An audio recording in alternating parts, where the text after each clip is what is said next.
Gracias por acompañarnos a una nueva emisión de Reporteros, el programa de los grandes reportajes de la redacción de France 24. Hace 100 años, exactamente el 11 de noviembre de 1918, se firmó el armisticio que le puso fin a la Primera Guerra Mundial. En Francia siempre se ha celebrado el heroísmo de quienes hicieron parte de las batallas más largas y sangrientas del frente occidental de esta Primera Guerra Mundial. Pero se desconoce que la guerra también se ganó al este, en lo que llamamos el Frente de Oriente. En septiembre de 1918, entre Grecia y Macedonia, los aliados franceses, serbios y británicos lanzaron una ofensiva decisiva que dejó a Alemania de rodillas. En el siguiente reportaje les traemos una página desconocida de la Primera Guerra Mundial en el mismo lugar donde ocurrieron los combates. Este es un reportaje de Laurent Ruiz para France 24.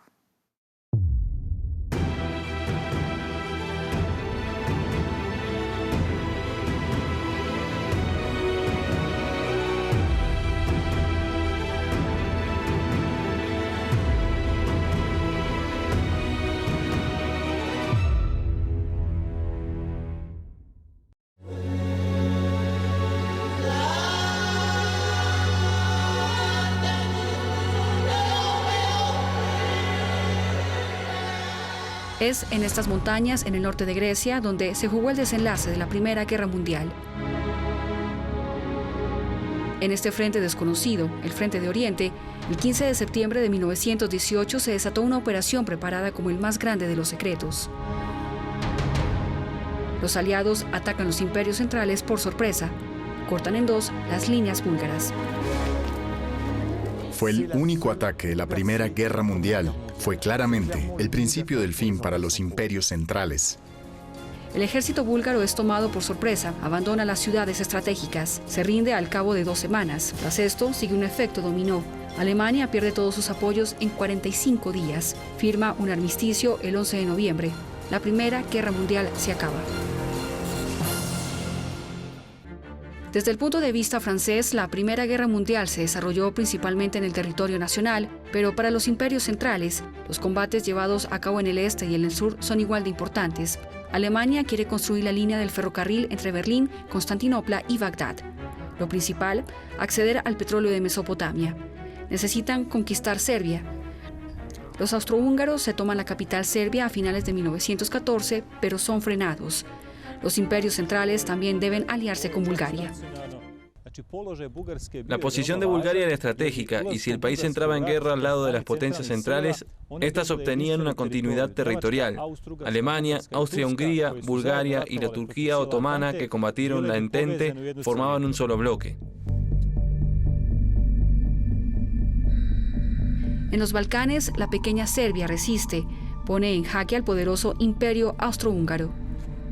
En el estrecho de Dardanelos, la Turquía otomana tiene a los aliados en jaque. Los imperios centrales parecen invencibles.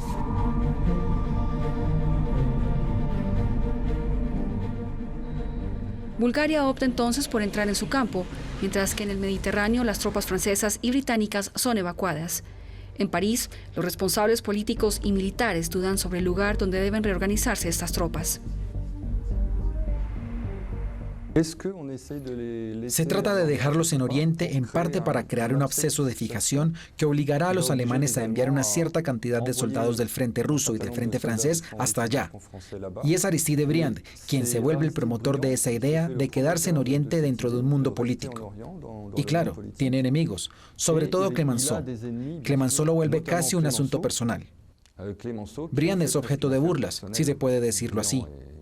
Clemenceau seguramente también rechaza esa idea del Frente de Oriente, como muchos otros, porque la victoria debe ser ganada por los hombres del pueblo, en el territorio francés. Clemenceau hace parte de la oposición. Briand, en el gobierno, triunfa, pero el gran cuartel general solo le otorga 3 divisiones y nada de artillería. El 5 de octubre, una primera división, la 56ª, desembarca en Salónica. Una división francesa se compone de aproximadamente 10.000 hombres. Esta división viene de Dardanelos y se reunirá pronto con una segunda división francesa que se desplazó desde Alsacia, la 57ª. Se necesita ahora un comandante en jefe para este frente. Es el general Sarrail, llamado por la prensa el Salvador de Verdún, porque en 1914 ayudó a que Verdún no cayera en las manos de los alemanes. Sarrail tenía muchos enemigos a su derecha, pero también tenía enemigos a su izquierda, sobre todo entre lo que se conocía como la extrema izquierda, y uno de esos grandes jefes de la extrema izquierda era Clemenceau. Los austrohúngaros, los alemanes y los búlgaros no daban tregua a los aliados. El 5 de octubre acorralan a los soldados serbios y los obligan a evacuar el país a pie hasta la costa. Allí, los marineros franceses e italianos los transportan hacia la isla de Corfú. La retirada provocó la muerte de un gran número de soldados, no solamente durante el combate, sino también en el curso de esta larga caminata a través de Montenegro y de Albania. No había caminos, no había comida. 150.000 llegaron a la isla de Corfú, pero algunos estaban tan débiles y enfermos que 5.000 murieron. Sus cuerpos fueron arrojados al mar.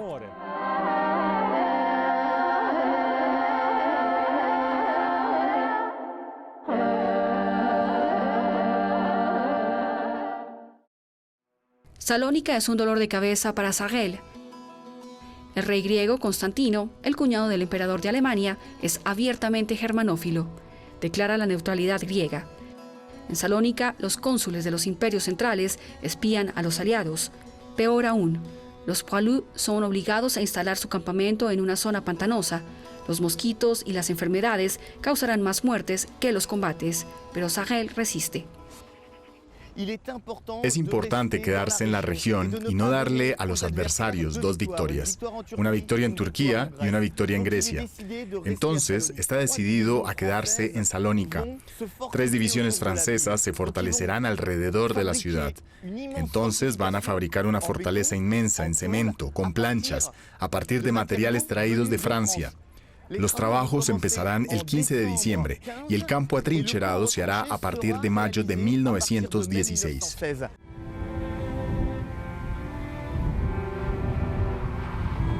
Los soldados de Oriente están mal abastecidos.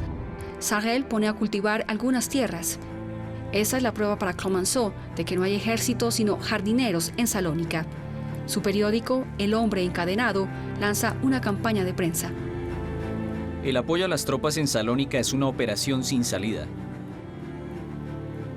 Efectivos insuficientes. ¿Cuáles serán los resultados militares? En Londres también se burlan del Frente de Oriente. Es el sideshow, el pequeño espectáculo de la guerra. Los británicos quieren evacuar Salónica. Sarrail debe trabajar también con las ambiciones italianas. La rivalidad franco-británica continúa durante la guerra, sobre todo en los escenarios exteriores: Palestina, Mesopotamia, Siria. Ese es el núcleo de su objetivo de guerra. Los Balcanes le interesan menos. Estarían más que preparados a dejárselos a los franceses si esto les dejaran las manos libres en el este. Entonces los italianos dicen que quieren volver el Adriático un lago italiano después de la guerra. Eliminar a Austria de esa región. Por eso quieren estar presentes en el Frente de Oriente, para poder opinar. Durante el verano de 1916, el ejército serbio se restablece. Llega para reforzar a los poilus de Oriente, muy poco numerosos para pasar a una ofensiva. Los serbios sueñan con liberar su país. Francia les da nuevas armas. Desde el otoño, los serbios le arrancan a los búlgaros un punto estratégico, el Karkmashalan, a 2.600 de altura, bajo el precio de terribles pérdidas.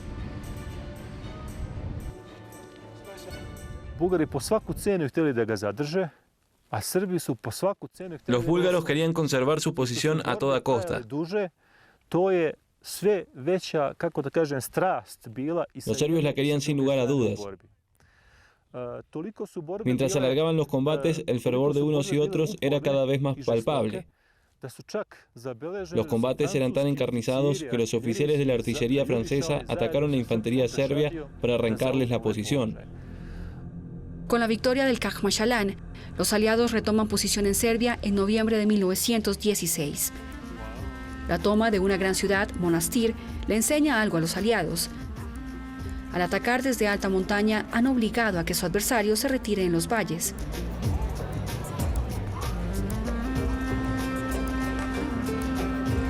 Pero el ejército de Oriente sale debilitado de esta operación. Durante todo el año siguiente, ninguna acción militar tendrá éxito.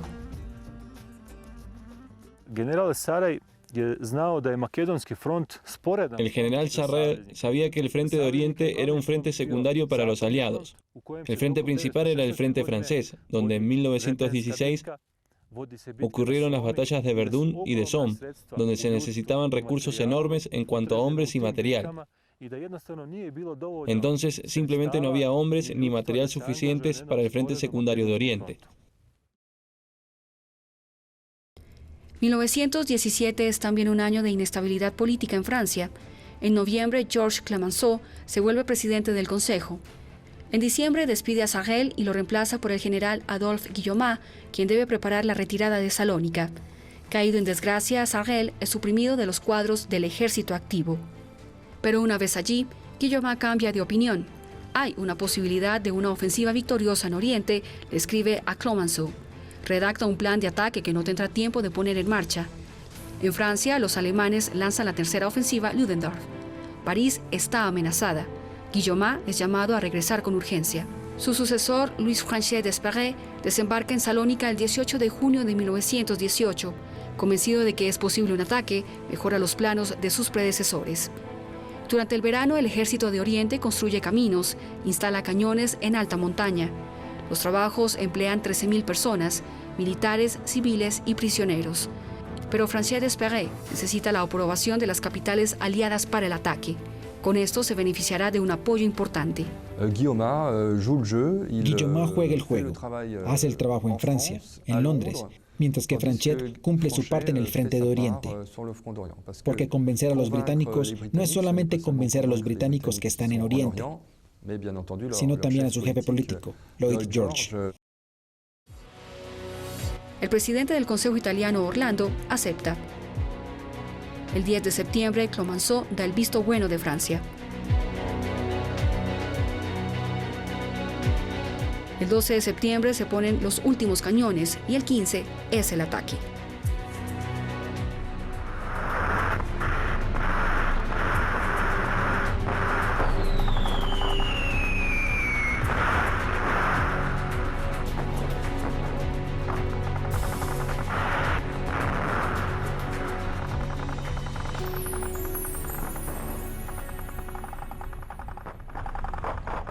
Los búlgaros piden refuerzos urgentes, pero los alemanes creen que es una distracción y lo rechazan.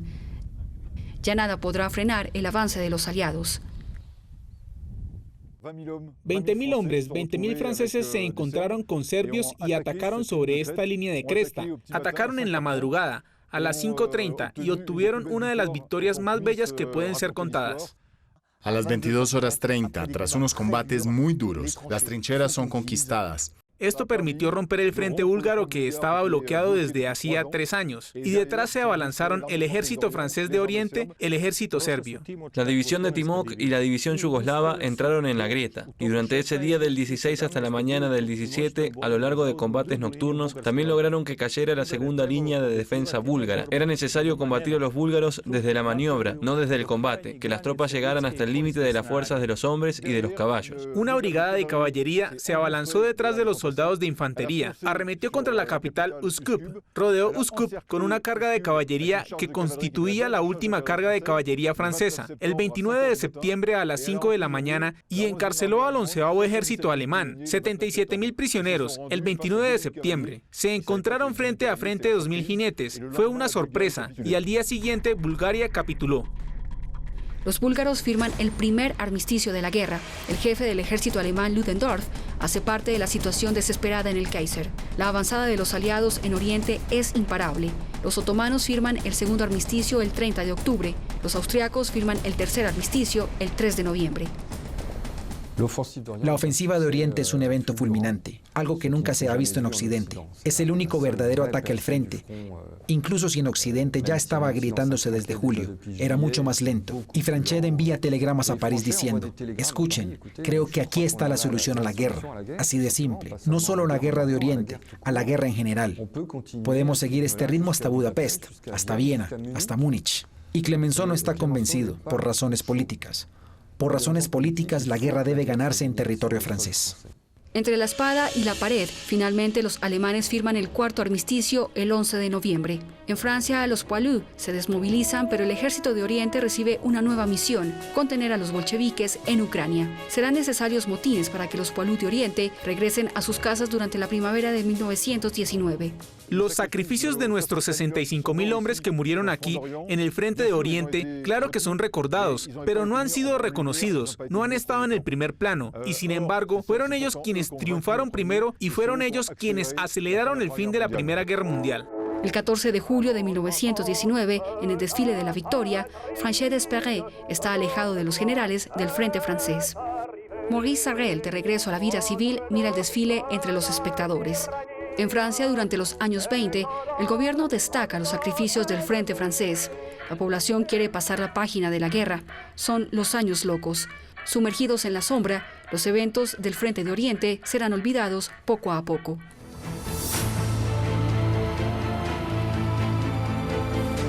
Gracias por acompañarnos en esta emisión a propósito de los 100 años del armisticio. Hasta la próxima semana.